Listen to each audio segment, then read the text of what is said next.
இப்போது புதிய அறிமுகம் ஆச்சி ஹோட்டல் சாம்பார் 50 கிராம் ரூபாய் 20 மட்டுமே.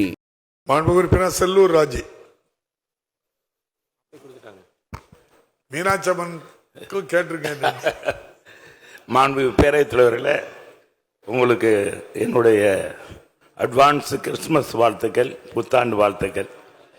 மாண்புமிகு அமைச்சர் இந்த நலத்துறை அமைச்சர் அவர்களுக்கு உலக பிரசித்தி பெற்ற அருள்மிகு மீனாட்சி சுந்தரேஸ்வரர் திருக்கோயில் எப்பொழுது குடமுழுக்கு நடத்தப்படும், வசுந்தராயர் மண்டபம் அது எப்பொழுது புதுப்பிக்கப்படும், அதே நேரத்தில் அதனுடைய துணை கோயிலான எங்கள் செல்லூர் பகுதியில் இருக்கிற ஆப்பனூர்நாதர் கோயில் மாண்புமிகு அமைச்சர் ஏற்கனவே கோரிக்கை பலமுறை சொல்லியிருக்கேன்.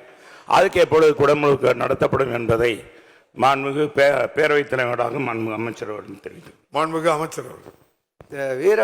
மாண்புமிகு பேரவைத் தலைவர் அவர்களே, வீர வசந்தராயர் திருக்கோயிலில் 2018ஆம் ஆண்டு ஏற்பட்ட ஒரு தீ விபத்திற்கு பிறகு அப்பொழுதிருந்த அந்த அரசால் நியமிக்கப்பட்ட ஒரு குழு அந்த 3 ஆண்டுகளில் சில பணிகளை மேற்கொண்டிருந்தாலும் அந்த வீர வசந்தராயர் மண்டபத்திற்கு தேவையான கர்த்தூன்கள் என்பது கிட்டத்தட்ட ஒரு 25 அடி நீளம் கொண்ட கர்த்தூன்கள் தேவைப்படுகின்றது.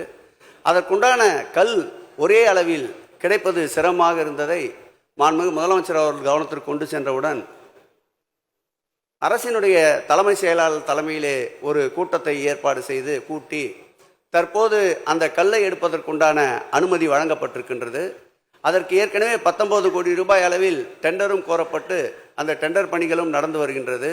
இந்த வீர வசந்தராயர் மண்டபத்தை ஒவ்வொரு இந்து சமய அறநிலையத்துறை ஆய்வுக் கூட்டத்திலும் மாண்புமிகு தமிழக முதல்வர் அவர்கள் கவனத்திற்கு கொண்டு வந்து அவரும் இதை தொடர்ந்து கண்காணித்து வருகின்றார். விரைவில் அதற்குண்டான பணி போர்க்கால அடிப்படையில் நடைபெறும். அவர் கோரிய அந்த ஐயனார் திருக்கோயிலுடைய குடமுழுக்கு பணியும் வெகு விரைவில் மேற்கொள்ளப்படும். மீனாட்சி அம்மன் திருக்கோயிலை பொறுத்தளவில் கிட்டத்தட்ட 63 பணிகள், அந்த 63 பணிகளில் 40 பணிகள் உபயதாரர்களால் மேற்கொள்ளப்பட்டு வருகின்றன.